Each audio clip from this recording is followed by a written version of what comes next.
Hey yo,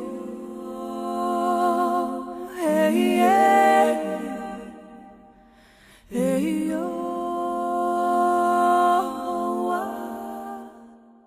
La gardienne de la sagesse parcourait les hauts plateaux inondés de soleil, observant la danse de la lumière de grand-père Soleil sur les gros blocs de pierre couverts de neige, en bordure du désert enchanteur qui s'étendait devant elle. La terre-mère avait revêtu un patchwork de rouge, d'orangé et de jaune, composé par les immenses formations rocheuses. Les ombres profondes que dessinaient les canyons et rivières sillonnaient de tracés bleu pâle et couleur lilas la blancheur des étendues des êtres de glace, auxquels se mêlaient genévrier, cèdre et pin.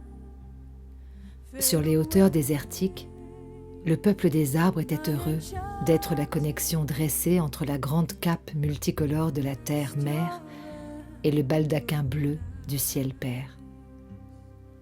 La gardienne de la sagesse éprouvait un même sentiment de sérénité dans sa quête, puisqu'elle était à la recherche d'un ensemble de grottes secrètes. Ces ouvertures dans le corps de la terre-mère étaient nichées dans les renfoncements d'un des endroits sacrés du désert, appelé le canyon du temps. Quand elle arriva à l'embranchement d'où partait le chemin conduisant aux grottes, elle observa la présence d'une pierre plate dans l'ombre pourpre et glacée d'un arbre géant, un pin ponderosa. La gardienne de la sagesse s'approcha pour examiner l'aspect de la pierre semblable à une table qui avait attiré son attention. Elle encercla de ses bras l'énorme tronc de l'arbre qu'elle tapota pour le saluer, en évitant à ses pieds un petit monticule de neige qui avait gelé. Sur l'être de pierre se trouvait un flocon de neige glacée, d'une forme parfaite. La structure complexe du flocon de neige semblait flotter à la surface gris bleutée de la pierre. La gardienne de la sagesse s'approcha davantage encore, en prenant garde à ce que la chaleur de son souffle ne fasse fondre la texture givrée du flocon dans la gelée du petit matin. « Ô flocon de neige !» souffla-t-elle pour elle-même. « Tu es un véritable et précieux cadeau que nous fait l'hiver. » Quelle ne fut pas sa surprise d'entendre le flocon de neige répondre à ses pensées. Son cœur se mit à battre plus rapidement. « Tu peux m'appeler texture de givre, mère. » Lorsque grand-mère araignée tissa la toile de la création, elle créa les flocons de neige pour représenter la texture des rêves qui allaient voyager depuis le temps du rêve jusqu'à la terre, pour devenir des expériences vivantes et concrètes. La gardienne de la sagesse n'avait jamais rencontré de flocons de neige qui parlent. Cédant à la curiosité, elle se sentit poussée à poser d'autres questions à texture de givre, pour mieux comprendre le rôle que le grand mystère avait donné aux êtres de glace pendant l'hiver. « Quelle merveilleuse mission tu as, texture de givre! Peux-tu m'en dire davantage sur la façon dont ta médecine aide notre famille planétaire, afin que je puisse être dépositaire de ce savoir pour les deux jambes? » Mais bien sûr, j'ai été préservée par le froid pour que mon passage dans ta vie ne passe pas inaperçu. Tu dois te souvenir du but qui m'a été donné dans la nature, afin que chacun des enfants de la Terre sache de quelle manière ses rêves et ses visions aident l'ensemble de la famille planétaire dans sa croissance spirituelle. Mère, chacun des enfants de la Terre éprouve des sentiments et fait des rêves en fonction de sa place dans la structure et l'équilibre de la nature. C'est l'association de tous ces sentiments et rêves qui constituent les besoins des enfants de la Terre. Les flocons de neige sont les messagers de ces besoins, parce que leur corps présente la configuration des rêves de chacun. Quand la chaleur de grand-père Soleil nous fait fondre pour devenir de l'eau, les impressions du rêve collectif pénètrent dans le sol de la terre-mère, lui apportant la compréhension des désirs les plus profonds de ses enfants. La gardienne de la sagesse fut touchée par le savoir de texture de givre et par la simplicité du plan du grand mystère pour informer la terre-mère des besoins de ses enfants. Ce qui lui amena une autre question. Puisque les cours d'eau et les rivières sont les canaux qui transmettent les sentiments sous la forme de l'eau, serais-tu en train de dire que ce que ressent la terre est fait des désirs et des émotions de tous ses enfants? Exactement. Tu comprends maintenant pourquoi la structure de la tribu des flocons de neige a tant d'importance. Chacun des enfants de la terre éprouve chaque jour de nouveaux sentiments, parce que son expérience change constamment. Ce que chacun désire dans sa vie se transpose en une roue de médecine sous la forme d'un flocon de neige individuel qui va, en fondant, toucher le cœur de la terre-mère. Texture de Givre continua. Pendant les lunes vertes et jaunes, ces sentiments arrivent sous forme de pluie, puisque ces saisons portent à maturité la croissance des rêves. Nous sommes les messagers des lunes blanches, parce que les rêves doivent être gardés sous leur forme cristallisée, jusqu'à ce que la saison du repos et de la réflexion soit passée. Puis, au moment des lunes qui réchauffent, les assemblages de rêves et de visions, pris dans la glace, vont dégeler et fondre pour se libérer dans la terre. Chaque flocon de neige contient la structure d'apprentissage de la vie telle que l'a tissée un enfant de la terre. Chaque membre de notre clan porte le reflet d'un point de vue individuel existant sur la trame de la vie, tel qu'il est rêvé par quelqu'un vivant sur notre planète.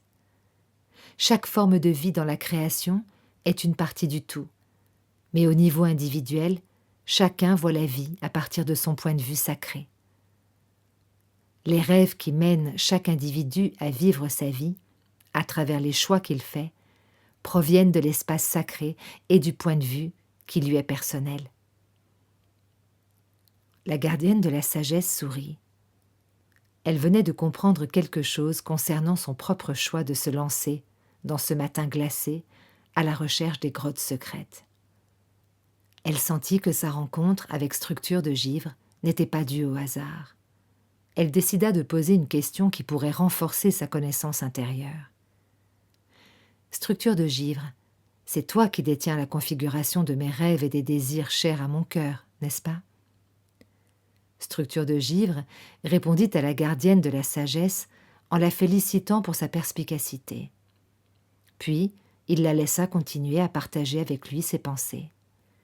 Pour accomplir ma mission de gardienne de l'histoire de la Terre, je dois poursuivre ce chemin et aller visiter plus loin là-haut les grottes secrètes du canyon du temps.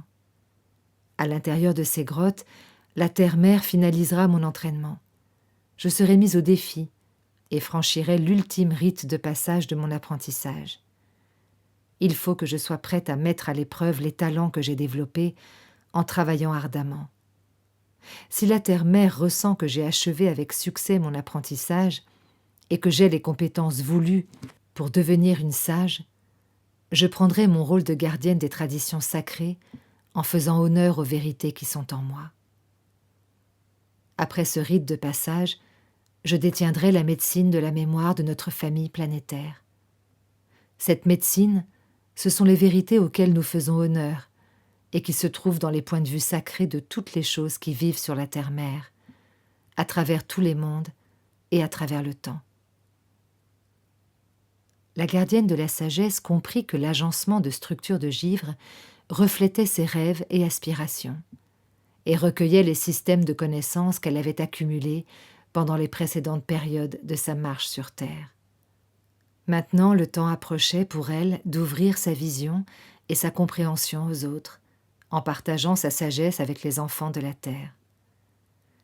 Structure de Givre s'était trouvée sur son chemin pour lui rappeler les cercles à l'intérieur des cercles, c'est-à-dire la façon dont les formes de vie dépendaient de la sagesse qu'elle portait en elle et des compétences qu'elle avait développées.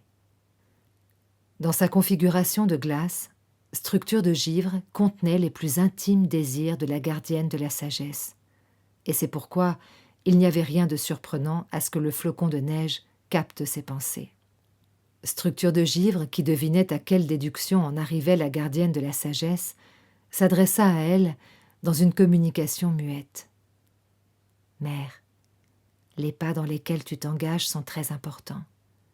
Ils vont te mener à la conclusion de ton apprentissage avec le rite de passage. ma structure de glace, qui détient les rêves que tu as faits, va fondre pour retourner à la terre-mère. Il se pourrait que tu veuilles libérer ces mêmes structures à l'intérieur de toi avant de pénétrer dans les grottes en amont du canyon du temps.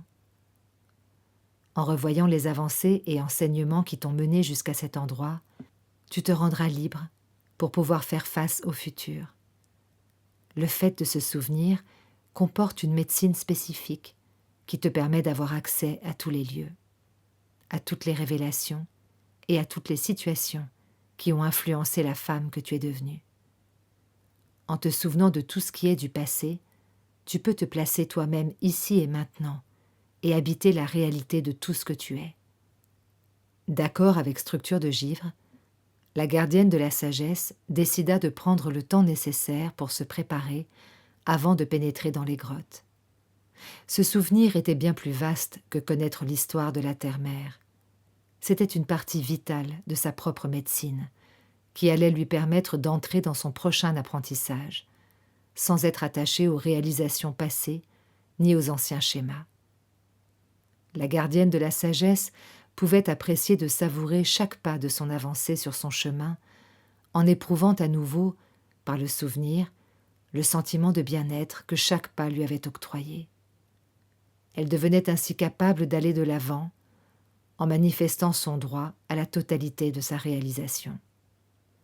La mère du clan sortit de ses pensées.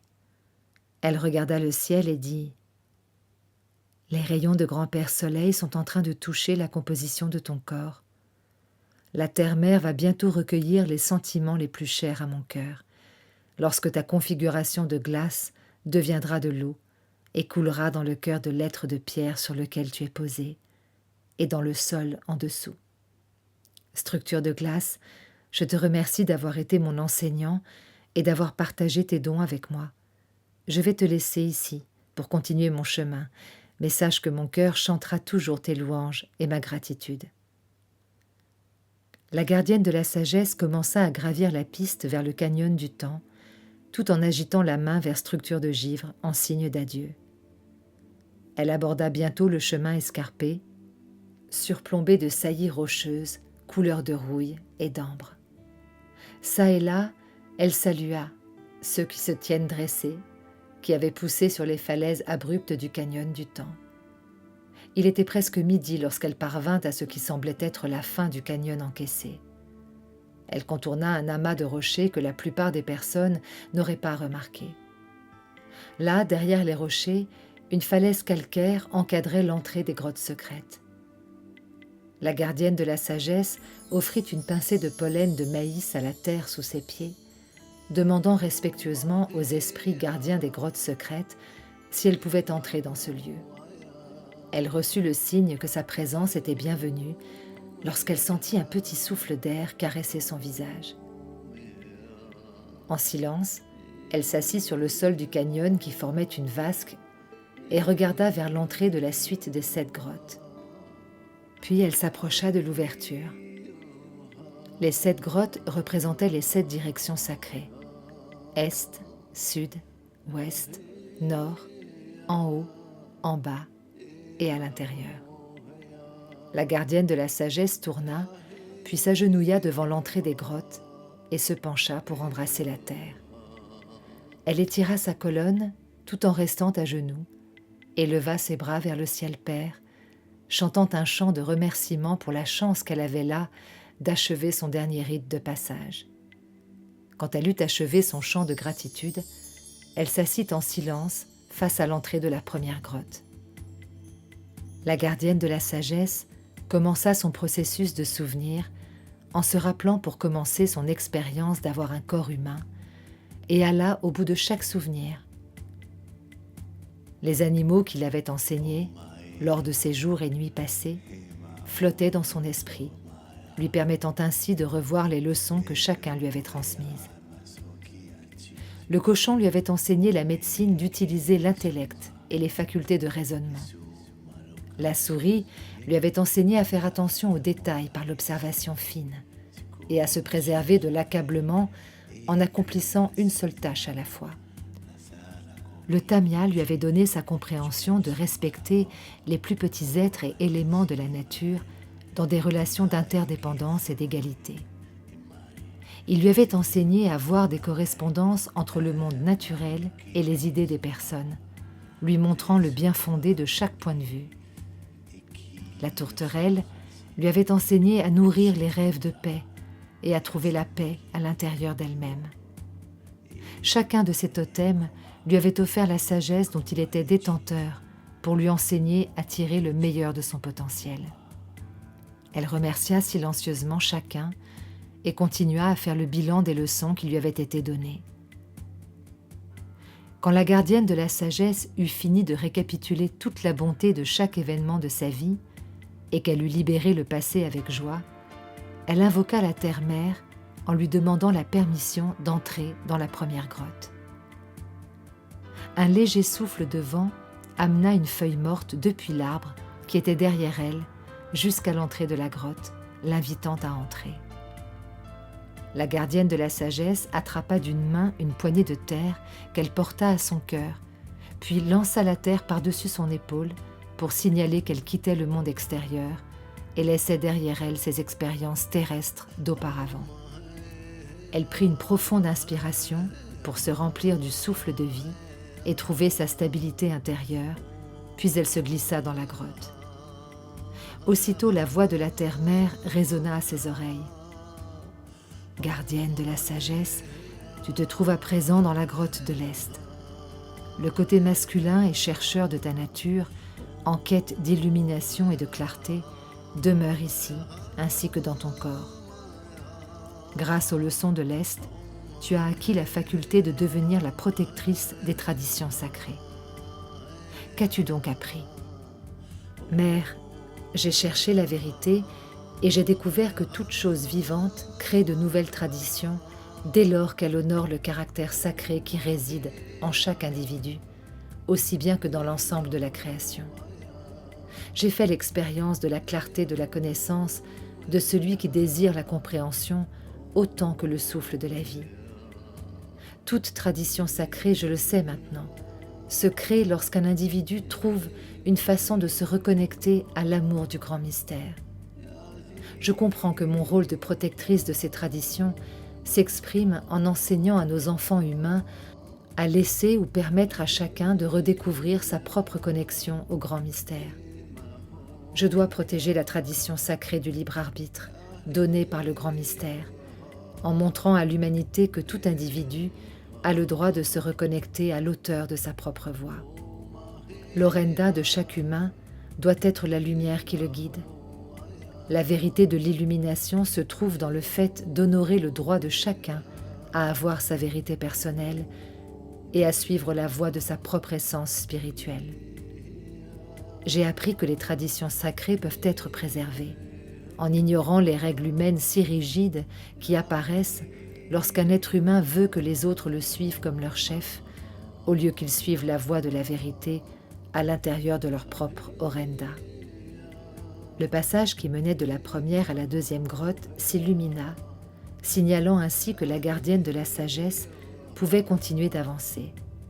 Quand elle entra dans la deuxième grotte, la voix de la terre-mère dit « Fille de mon esprit, voici la grotte du sud. Qu'as-tu appris en quoi tu aies confiance ?» La gardienne de la vérité répondit « J'ai appris à croire la vérité qui est au fond de moi, mère. J'ai appris à avoir confiance dans l'innocence de la jeunesse et dans la jeunesse du cœur. J'ai appris que toute sagesse, tout enseignement ou toute histoire proviennent de la vérité des points de vue sacrés qui résident en chacune des vies du monde de la nature. J'ai découvert qu'il y a un grand pouvoir dans l'innocence et l'humilité, et que ce pouvoir transcende l'autosuffisance, qui est le masque que les êtres humains utilisent pour cacher leurs sentiments d'insécurité et leurs douleurs. J'ai découvert que la foi et la confiance sont les dons du pardon. À travers le pardon, la tribu humaine peut accéder à la sagesse de l'émerveillement enfantin. L'entrée de la troisième grotte s'illumina et la gardienne de la sagesse s'avança à nouveau. Quand elle approcha du cœur de la troisième grotte, la voix de la terre-mère lui demanda Qu'as-tu découvert dans l'enseignement de la grotte de l'Ouest qui concerne le fait d'être humain, mon enfant ? La gardienne de la sagesse lui répondit : J'ai réalisé que le futur dépend du principe féminin en toute chose, parce que toutes choses naissent de la femme. J'ai appris à connaître la beauté de nourrir et de prendre soin, ainsi que celle de la compassion, en donnant naissance à ces qualités à l'intérieur de moi-même. J'ai appris à garder les graines de la connaissance dans mon bas-ventre jusqu'à ce qu'elles soient prêtes à être partagées avec les autres. J'ai honoré mon corps de femme en ne partageant le plaisir sexuel qu'avec ceux qui considéraient mon être tout entier avec le plus grand respect. J'ai appris que le lieu de tous les lendemains, l'Ouest, est un endroit d'obscurité où il n'y a aucune peur de l'inconnu, parce que c'est comme retourner dans le bol de médecine, le ventre, de la mère de toutes choses. J'ai découvert la force de la retraite et du silence, qui active le pouvoir féminin d'introspection, ainsi que celui de recevoir des réponses. Ce fut bon de comprendre l'art de la connaissance de soi, parce qu'à travers le principe féminin, j'ai appris la sagesse de m'aimer moi-même. Le passage vers la 4e grotte s'illumina et la gardienne de la sagesse prit une profonde inspiration en s'y engageant. Dans la grotte du Nord, la voix de la terre-mère s'éleva. « Dis-moi, quelle est la sagesse que tu as recueillie auprès du Nord, ma petite ?» Dans le lieu du soin et de la reconnaissance, j'ai découvert la sagesse de ceux qui ont pleinement expérimenté la vie humaine. Les leçons de leur marche terrestre leur ont bien servi. J'ai appris à être reconnaissante pour toutes les occasions de grandir. Certaines furent difficiles, d'autres joyeuses, mais elles m'ont toutes appris la sagesse, parce qu'elles m'ont enseigné à saisir chaque occasion d'ajouter de la compréhension à mes systèmes de connaissances et de la compassion à notre monde. J'ai appris que la guérison vient à ceux qui ne blâment pas les expériences de la vie, mais remercient plutôt pour le potentiel de croissance qui leur est ainsi offert. J'ai recueilli la sagesse qui peut être acquise à partir de leur expérience personnelle. J'ai accepté la guérison qui vient d'une attitude juste et j'ai appris à être profondément reconnaissante pour tout cela. Le passage vers la 5e grotte s'illumina et la gardienne de la sagesse y pénétra. Elle y vit gravée une baleine sur la paroi la plus éloignée. La terre-mère lui parla ainsi. « Ceci est la grotte de la direction du haut, ma fille. Qu'as-tu découvert à propos de la sagesse qui réside là-haut » La gardienne de la sagesse n'eut aucune hésitation et répliqua. « Mère, j'ai découvert que nos esprits viennent sur terre depuis la nation du ciel, voyageant tels des étoiles filantes à partir du monde de l'esprit. Le feu dans nos cœurs est l'éternelle flamme d'amour, et cette glorieuse essence retournera un jour dans le bol de médecine étoilé du ciel de la nuit. J'en suis arrivée à comprendre l'idée du destin. Chaque être humain a l'occasion de remercier pour la beauté de la création qu'il ou elle représente en tant qu'individu, en se réalisant au mieux de ce qu'il est personnellement. Honorer les dons et les facultés qui nous ont été donnés en les développant pleinement, c'est accomplir sa destinée. La chanson de la baleine est le chant de médecine de l'étoile du chien, Sirius, dans le ciel de la nuit. Elle enseigne aux êtres humains à se souvenir de leurs talents et à s'en servir pour redécouvrir le destin de plénitude qui est inscrit dans leurs esprits. Dans le silence, le passage vers la 6e grotte s'éclaira et la gardienne de la sagesse entra. La voix de la terre-mère se fit doucement entendre en écho. « Ceci est la grotte de la direction d'en bas, ma fille. Quelle sagesse as-tu recueillie de cette direction ?» La gardienne de la sagesse remarqua la défense d'ivoire d'un mammouth qui occupait le côté droit de la grotte, et elle sourit en répondant « La sagesse de la direction d'en bas concerne tout ce qui a été appris dans la marche terrestre de chacun. Comme le mammouth, l'art de se souvenir est une puissante médecine. Rien n'est jamais perdu si les êtres humains considèrent les informations qu'ils recueillent et les leçons dont ils font l'expérience comme étant suffisamment sacrées pour constituer une mémoire. Répéter cette sagesse aux générations suivantes garantit que ces enseignements vivront pour toujours. J'ai appris que les systèmes de connaissances se fondent sur l'expérience et non sur les croyances.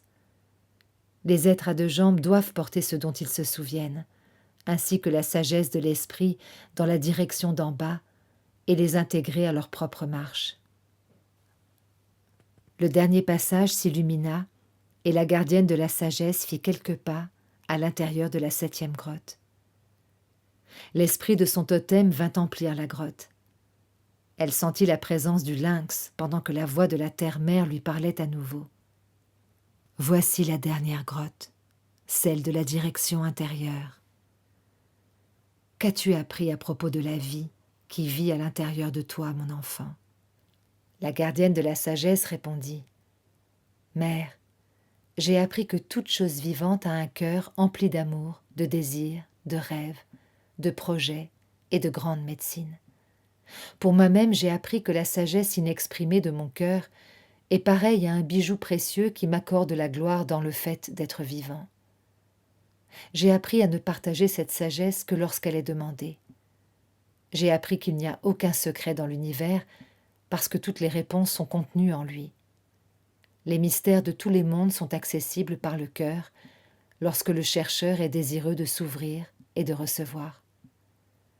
La terre-mère reprit. Tu as appris bien des choses, ma fille. Je suis heureuse que tu aies développé ces façons d'honorer la vérité.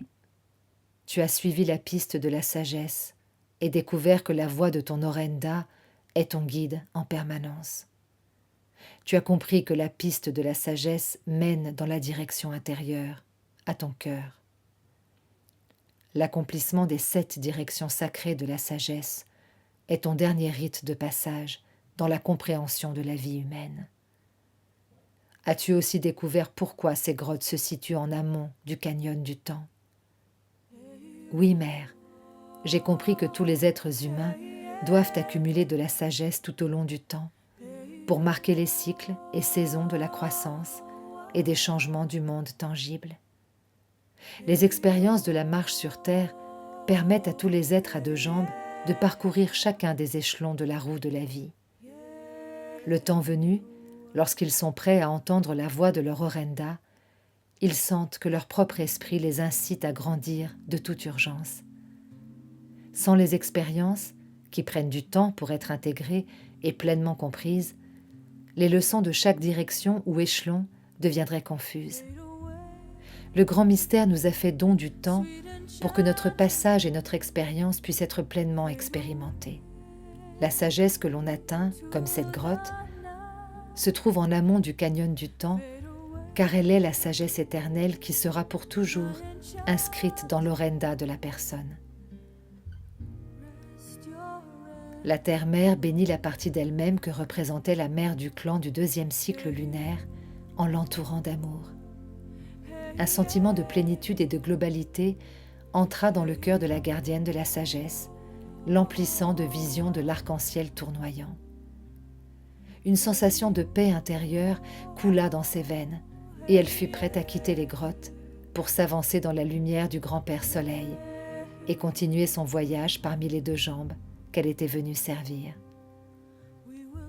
Quand la gardienne de la sagesse marcha hors de la grotte, elle réalisa qu'une nuit était passée, à laquelle l'aube venait de mettre fin.